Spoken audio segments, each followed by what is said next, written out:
तो बच्चों, खराब करवा लिया अपना हाफ ईयरली एग्जाम, करवा लिया अपनी बेइज्जती। हाँ, okay. So most of you, अगर आप लोग ऐसे सोच रहे हो कि आपका हाफ ईयरली एग्जाम अच्छे से नहीं गया, इसका मतलब यही है कि आपका सही तरीके से प्रिपरेशन नहीं हुआ है। ठीक है, सही तरीके से प्रिपरेशन नहीं हुआ है। और प्रिपरेशन सही नहीं होने का मेन वजह यही होता है कि आपने अपने टाइम को सही से मैनेज नहीं किया, आपकी प्लानिंग अच्छी नहीं थी, जैसे था वैसे ही चलती रह गया, टाइम पास होते गया, है ना।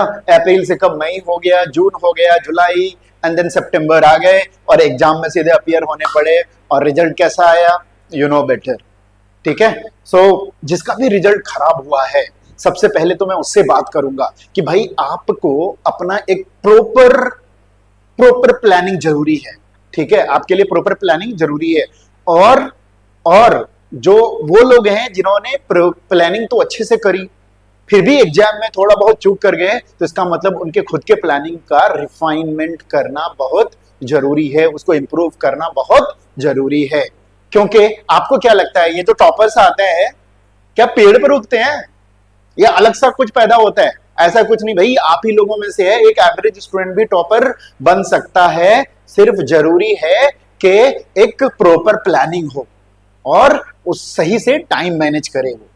तो अगर प्रॉपर प्लानिंग रहे, जो भी टाइम बचा हुआ है उसके अकॉर्डिंग, तो लेट से स्टार्ट करने वाला बच्चा भी टॉप के पोजीशंस ले सकते हैं। सिर्फ एक प्रॉपर प्लानिंग, कंसिस्टेंसी जरूरी है। आपको पता है ना, आपने बहुत सारे वीडियोस देखे होंगे, रनिंग में हो, जैसे 400 मीटर का रनिंग है, ठीक है, तो 5 किलोमीटर का रनिंग है, उसमें सबसे ज्यादा जरूरी क्या होता है? गैस करो सबसे ज्यादा जरूरी क्या होता है? सबसे ज्यादा जरूरी होता है लास्ट मोमेंट में आप कितना एफर्ट लगाते हो।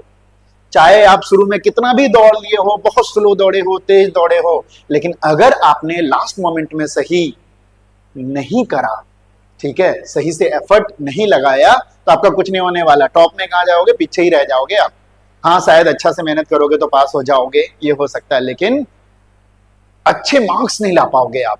ठीक है, 95 प्लस मार्क्स जो हर एक बच्चे का एक सपना होता है, उस सपना को पूरा करने के लिए, आपको लास्ट मोमेंट में दौड़ना जरूरी है, अपना पूरा का पूरा एफर्ट लगाना जरूरी है, लेकिन वो एफर्ट सही डायरेक्शन में भी लगना जरूरी है। तो मैं तुम्हारे लिए अभी जो बचा हुआ टाइम है आपका, अक्टूबर से लेकर के फरवरी तक, उसके लिए एक तगड़ा सा प्लानिंग लेकर के आया हूं। ठीक है, तगड़ा सा प्लानिंग लेकर के आया हूं। अगर आप इसको सही तरीके से फॉलो करते हो तो तुम्हें 95 प्लस लाने कोई रोक नहीं सकता। अगर रोकेगा तो तुम खुद ही रोकोगे, अगर बिकॉज तुम उसको सही से फॉलो नहीं कर पाओ। ठीक है, तो अगर रोकेगा तो तुम ही खुद रोकेगा अपने आप को, कोई और आपको रोक नहीं सकता है। ठीक है, कितने महीने बचे हैं हम बात करते हैं अभी। कितने महीने बचे? आपको लगता है 1 महीना, 2 महीना, 3 महीना, 4 महीना, 5 महीना? ये 5 महीना बचा हुआ, यही लगता है ना? गलत फहमी है भाई, बहुत बड़ी गलत फहमी है। सितंबर तो तुमने खत्म कर दिए। ठीक है, सितंबर तुमने खत्म कर दिए, हाफ ईयरली एग्जाम चल रहे होंगे, ठीक है, या किसी के हाफ ईयरली एग्जाम खत्म हो चुके होंगे, और कुछ ऐसे भी हैं जिनके हाफ ईयरली एग्जाम अभी भी हैं, ये अक्टूबर तक जाने वाले हैं। हर तरह के बच्चे होंगे, ठीक है, बट मोस्ट ऑफ यू क्या होगा, आपके हाफ ईयरली एग्जाम खत्म, ठीक है, और टाइम आपका स्टार्ट होता है काउंटडाउन यहां से। तो आपको लगता है कि ये 5 महीना है, लेकिन गलत फहमी है। कितने महीना बाकी है? सिर्फ 2। क्या है? अक्टूबर और नवंबर। तो भैया दिसंबर में क्या होगा? ये क्वेश्चंस आते हैं ना, दिसंबर में क्या होगा? तो दिसंबर में आपको पता है क्या होने वाला होता है? यहां पर आपका होता है प्री बोर्ड। ठीक है, और ये ही आपका पहला टारगेट होना चाहिए। पहला टारगेट क्या होना चाहिए आपका? यही। अभी मैं जो आपको प्लानिंग बताने वाला हूं, वो अक्टूबर और नवंबर के लिए बताने वाला हूं। अक्टूबर और नवंबर में इस तरह से प्लानिंग करना है और इस तरह से कंसिस्टेंसी से उसको स्टडी करना है कि आपका जो पहला टारगेट दिसंबर है, प्री बोर्ड, ये आपको बहुत फायदा देने वाला है, आपको बताने वाला है कि आप किस लेवल पे हो। ठीक है, तो आपका पहला टारगेट रहेगा दिसंबर का प्री बोर्ड, जहां पे आपको फोड़ना है, ठीक है, जहां पे आपको क्या करना है, फोड़ना है।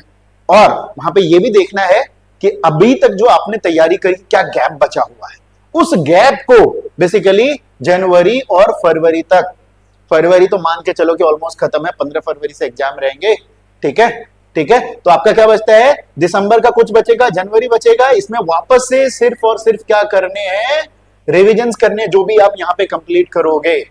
तो कैसे करोगे भाई, कितना दिन बाकी है, ये करीब आपका 60 to 70 डेज बाकी रहेगा।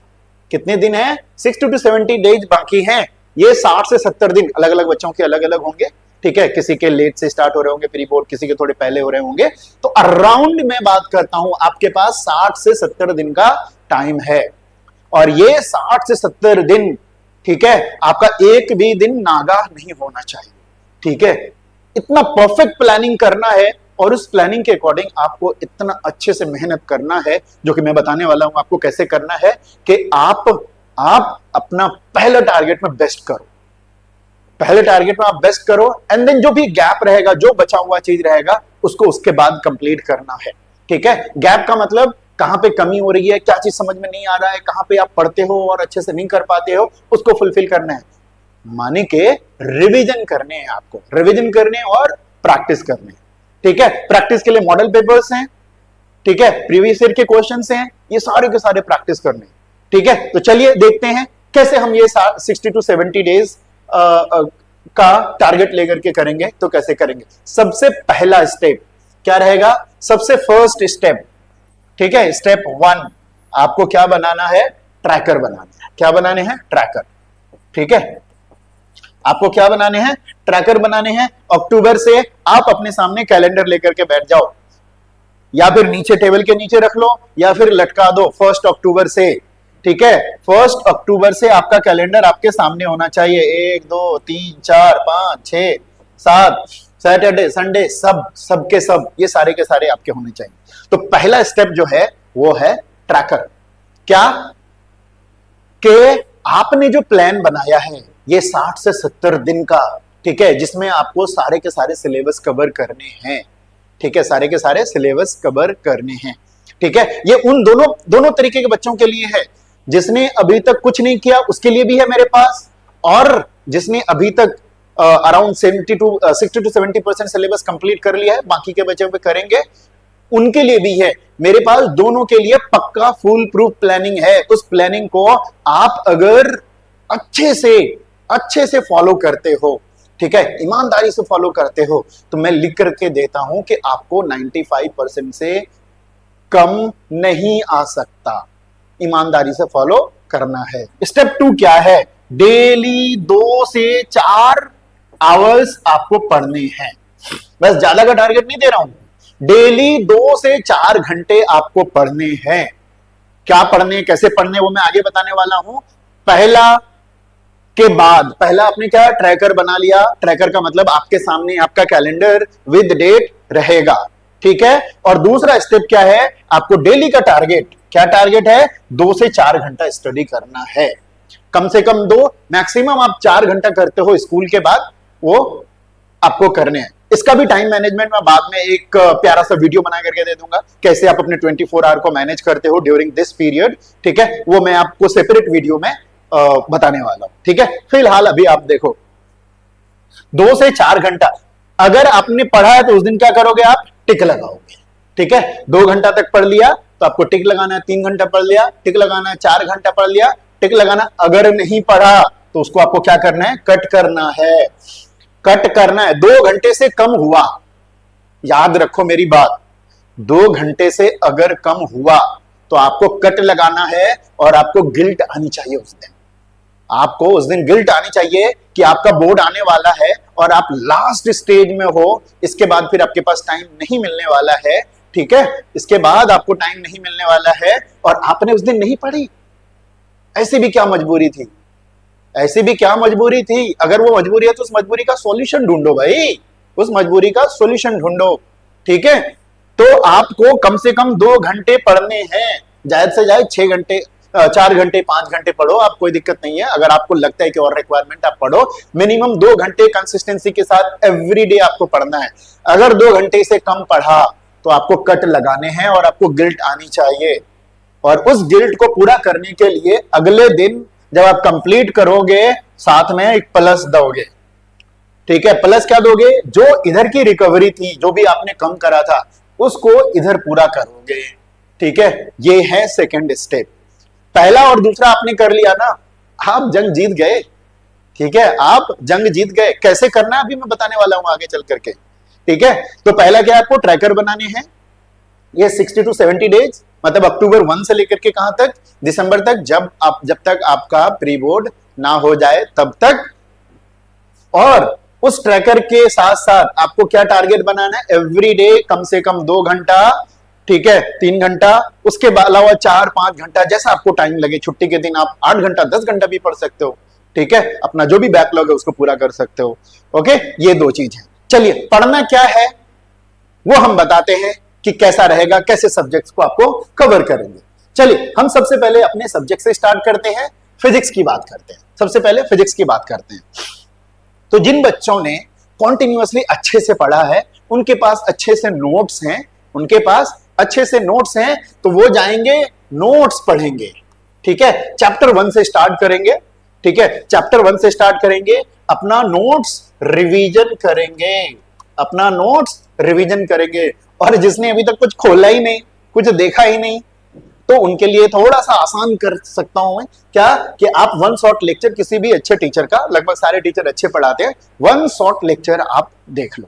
ठीक है, वो कम से कम 2-3 घंटे के एक चैप्टर के होने चाहिए, उससे कम के नहीं होने चाहिए। उससे कम का मतलब है रिवीजन। ठीक है, क्या देख लो आप? 1 शॉर्ट लेक्चर देख लो फिजिक्स में। और अगर आपने अच्छे स्टूडेंट हुआ तो आप नोट्स बनाओ।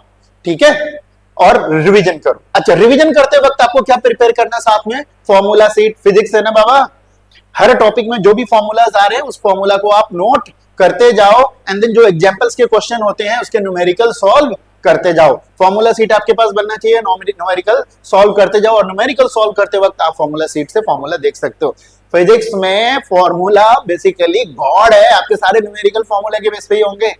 तो आपको माइंड मैपिंग करके, हो सकता है मैं बाद में बताऊंगा ये क्या तरीका होता है, आप ट्राई करो भी ऐसे ही फॉर्मूला सीट बना के उसको याद रखने का, लेकिन उसका भी एक माइंड मैपिंग होता है, उससे आप इस चीज को याद रख सकते हो। बेटर है अभी आप फॉर्मूला सीट बनाओ, बार बार यूज करो, तो ऑटोमेटिकली आपको सारे फॉर्मूलाज याद हो जाएंगे, न्यूमेरिकल सॉल्व हो जाएंगे। अब जब इनसे कंप्लीट हो जाए, ठीक है, सारे लेक्चर सारे चैप्टर्स को कंप्लीट कर लिया, फॉर्मूला सीट बना लिया, उसके न्यूमेरिकल सॉल्व कर लिए, तो उसके बाद आपको डेरिवेशन प्रैक्टिस करने हैं। लिमिटेड डेरिवेशन है, सारे हर एक चैप्टर में कुछ ना कुछ डेरिवेशन है छोटे छोटे, उस सारे डेरिवेशन का आपको प्रैक्टिस करेंगे। लेकिन जब डेरिवेशन का प्रैक्टिस करेंगे तो फॉर्मूला सीट आपका और स्ट्रांग हो जाएगा। पहले से तो स्ट्रांग था ही, ठीक है, अब और भी स्ट्रांग हो जाएगा। एक बारी ये सारी चीज कंप्लीट हो गए तो आपको एक्स्ट्रा प्रैक्टिस करने हैं। क्वेश्चंस कहां से करेंगे आप? PYQs के क्वेश्चंस करेंगे, ठीक है, और केस बेस्ड क्वेश्चंस के प्रैक्टिस करने हैं। ये तरीका रहेगा आपका फिजिक्स के लिए। देखिए आप कैसे चुटकी में न्यूमेरिकल सॉल्व करते हैं। ठीक है, एक बार आपका फॉर्मूला सेट और डेरिवेशंस याद होने लगे तो सारे न्यूमेरिकल बहुत आसानी से हो जाएंगे, बहुत आसानी से हो जाएंगे। हलवा लगेगा, हलवा। ओके, चलिए अगले चैप्टर, अगले सब्जेक्ट की बात करते हैं, केमिस्ट्री। केमिस्ट्री में भी वैसे ही है, अगर आपने अच्छे से पढ़ा है तो नोट्स रिवीजन कीजिए चैप्टर वाइज। ठीक है, नोट्स रिवीजन कीजिए चैप्टर वाइज। अगर कुछ भी नहीं करा तो let's start with the 1 short lecture. ठीक है, 1 शॉर्ट लेक्चर से स्टार्ट कीजिए। ठीक है, एंड देन उसके साथ साथ आपको क्या करना है? एनसीईआरटी की रीडिंग देनी है। ठीक है, हर चैप्टर वाइज आपको एनसीईआरटी की रीडिंग देनी है। एंड व्हाइल रीडिंग एनसीईआरटी आपको रिएक्शंस के सीट बनाने हैं। जैसे फिजिक्स में फॉर्मूला सीट बना रहे थे ना, यहाँ पे आपको क्या बनाने हैं? रिएक्शन सीट बनाने हैं। सारे रिएक्शंस याद होने चाहिए, डायरेक्ट रिएक्शंस आते हैं एग्जाम में, सारे रिएक्शंस याद होने चाहिए। एक बार आपने ये तीनों कंप्लीट कर लिया तो आपको PYQ सॉल्व करने हैं और केस बेस्ड क्वेश्चंस के प्रैक्टिस करने हैं। ठीक है, ये हो गया आपका केमिस्ट्री का। अब हम बात करते हैं अगर मैथ का। मैथ में 1 शॉर्ट लेक्चर देख सकते हैं और क्वेश्चंस के प्रैक्टिस। क्या करनी है आपको? क्वेश्चंस के प्रैक्टिस करनी है। जितने भी क्वेश्चंस प्रैक्टिस कर सकते हैं आप स्टार्ट कर सकते हो एनसीईआरटी से, आप सॉल्व कर सकते हो पीवाईक्यूज। बाद में जब सब कुछ हो जाएगा तो सैंपल पेपर, हालांकि सबके सैंपल पेपर करने हैं, फिजिक्स के भी करने हैं, केमिस्ट्री भी करने हैं, लेकिन ये सब कुछ कंप्लीट करने के बाद आपको सैंपल पेपर सॉल्व करने हैं, ठीक है। और उसके बाद भी टाइम बच जाता है तो क्वेश्चन बैंक से क्वेश्चंस के प्रैक्टिस कीजिए।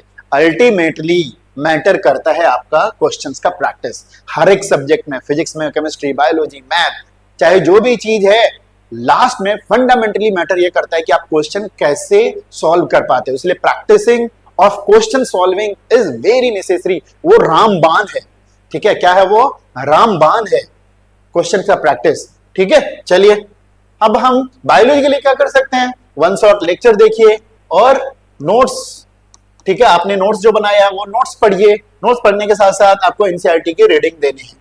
ड्राइंग करने, ड्राइंग का मतलब अलग अलग जो डायग्राम है उस डायग्राम के प्रैक्टिस करने हैं, ठीक है। और आप क्या करो, फिर साथ में शॉर्ट नोट्स भी बनाओ, हर एक चैप्टर का शॉर्ट नोट्स बनाओ। क्यों मैं ऐसा क्यों कह रहा हूं?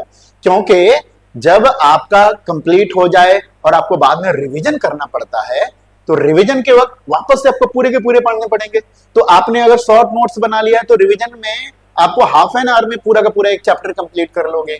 इसीलिए शॉर्ट नोट्स बनाना जरूरी है। एंड अल्टीमेटली पीवाईक्यूज सॉल्व करने हैं, ठीक है। केस बेस्ड क्वेश्चंस के प्रैक्टिस करने हैं।